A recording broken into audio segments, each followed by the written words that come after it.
tumbling through 1,000 centuries. You don't know where you land. It's so dark in mythology. Treasures of history to be found. Hear the legends of time. All the handiworks remain. Only the dream away. Orion, Orion,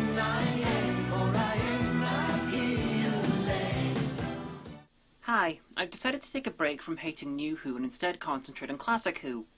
I'm not going to trash it. Well, I will a bit. Instead, I'm going to celebrate Doctor Who's 50th anniversary by doing almost 30 videos taking you through the classic series. Maybe I'm wrong about this, but I get the feeling that most people who'll watch this will be New Who fans, so you could consider this a prep on the subject of classic Doctor Who that you can use to decide which stories, if any, you'd like to watch. I'll be doing one short video a season, between 5 and 10 minutes long, giving some info on the stories in that season, what noteworthy things happened in it, basically anything I feel like. This video will be an even more brief prep on the subject of classic Doctor Who, so if you only watch one of these videos, make it this one. Good work for watching! And if you watch the others, please remember that almost 100 episodes of the first 6 seasons of the show are missing. So if instead of footage you see a series of still images, don't worry, you're not going mad and your net's probably not broken. That's just a reconstruction. The first Doctor was old and is usually characterised as crotchety. He wasn't particularly warm. He's basically the Doctor without the moderating influence of humanity. Yelling, kidnapping people, trying to bludgeon cavemen to death, threatening to strand people. In short, he's much better than the 10th Doctor. His first companion was Susan, who appears to be his granddaughter, though I subscribe to the theory that she was from Gallifrey's past and was the granddaughter of the Other, a mythological Time Lord figure who the Doctor is a reincarnation of. I'll try not to go into any more detail about that. He lasted for 3 years, and his era introduced the Doctor, obviously, the TARDIS, the Daleks, the first antagonistic renegade Time Lord, the Monk, the Cybermen, and Regeneration, though they didn't call it that for about another 10 years.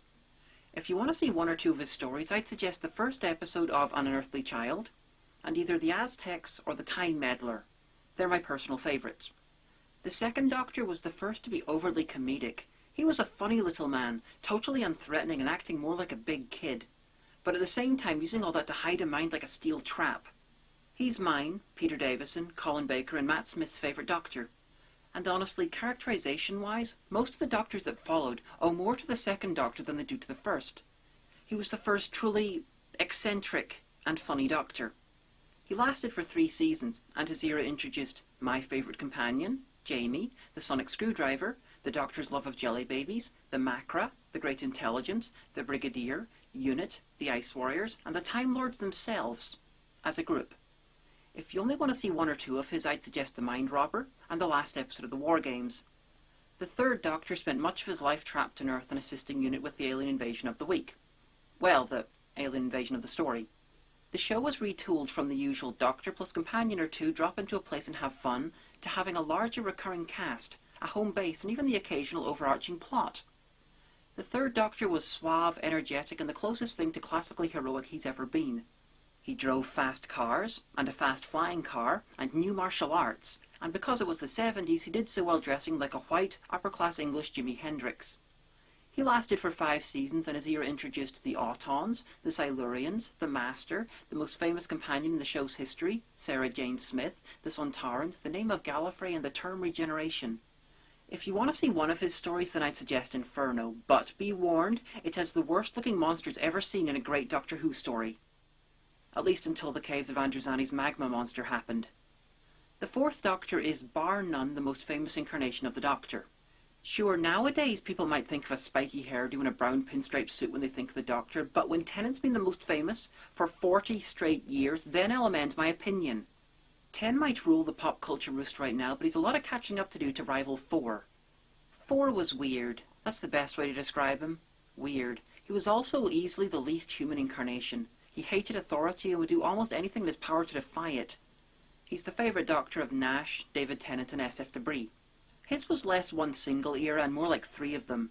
Early on the emphasis was on gothic horror sci-fi, which later mutated into almost comedy and finally into straight science fiction. He lasted for 7 seasons, and his era introduced the Zygons, which are coming back in the 50th anniversary special, and K9. If you want to see one of his stories, I'd suggest The Horror of Fang Rock, in which a lighthouse is menaced by a Rutan, the sworn enemies of the Sontarans. The Fifth Doctor was the first very human Doctor. He was young, gentle, kindly, and if I was inclined to suggest that the Doctor had a sexuality, I'd say he was one of the gay ones. Not to be insulting about gay doctors, I would also put the second Doctor as gay too, and he's my favourite. He was the first Doctor since 1 to have a companion die, and his lack of celebration when Adric did die makes me think he was fucking him. He was also Stephen Moffat's favourite Doctor.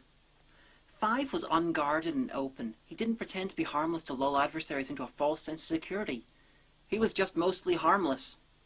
He later reappeared in Time Crash, which makes sense as 10 is basically a hyperactive, awful remake of 5. He lasted for 3 seasons. His era destroyed the sonic screwdriver and featured the last pure historical, a story set in the past with no science fiction elements barring the Doctor, the companions, and the TARDIS. If you only want to see one of his stories, then check out The Caves of Androzani. Apart from being one of the best stories in the show's history, it killed the Fifth Doctor off, which just makes it even better. The Sixth Doctor was a reaction against the Fifth. Where the Fifth was quiet, kindly, and the meekest the character had ever been, 6 was an attempt to recreate the sort of man that 1 was. He was theatrical, melodramatic, blustery, arrogant, and had an almost fanatical devotion to doing good. A bit like Ace Rimmer, but smarter and a little less competent and crossed with Brian Blessed. He's the favourite Doctor of the Omega, and Teddy the Minion, and my second favourite. His was the most unsettled era of the show. It was put in hiatus. The entire staff of the BBC at some time or another wanted to end the show. The writing wasn't very good, and baffling production decisions abounded. He lasted for 2 seasons, and his era introduced the Valeyard, an antagonistic alternate incarnation of the Doctor that laid the groundwork for the Dream Lord and John Hurt's incarnation in the 50th anniversary. If you want to see the best from his television stuff, then check out Revelation of the Daleks or Vengeance on Varos. Now, they're not classics. 6 was very badly served by stories. If you want the absolute best from him, then check out almost anything he did on the Big Finish audio adventures. 7 started off as a crapper rerun of 2. It was short, people didn't take him seriously, he was there to be lighthearted and to make you laugh. Unfortunately, he didn't use all that to manipulate his enemies. He was just kinda silly. Then Andrew Cartmel arrived, and he started with the manipulation, and he kinda never stopped. Later in his era, he was constantly planning. Several times we discover late on that he'd already arranged the victory before the episode had even begun. He played chess with gods and rarely had to upend the board to win. He's the favourite incarnation of Linkara.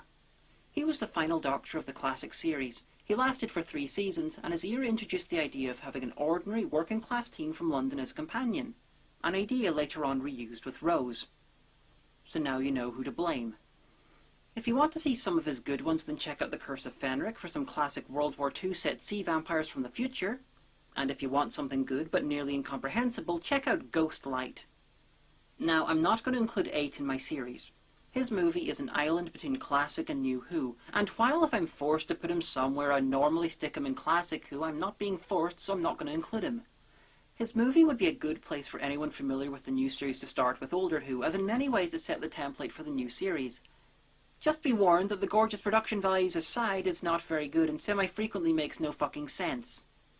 So that's that. Join me soon for the first season of Classic Doctor Who, an unearthly child to the reign of terror.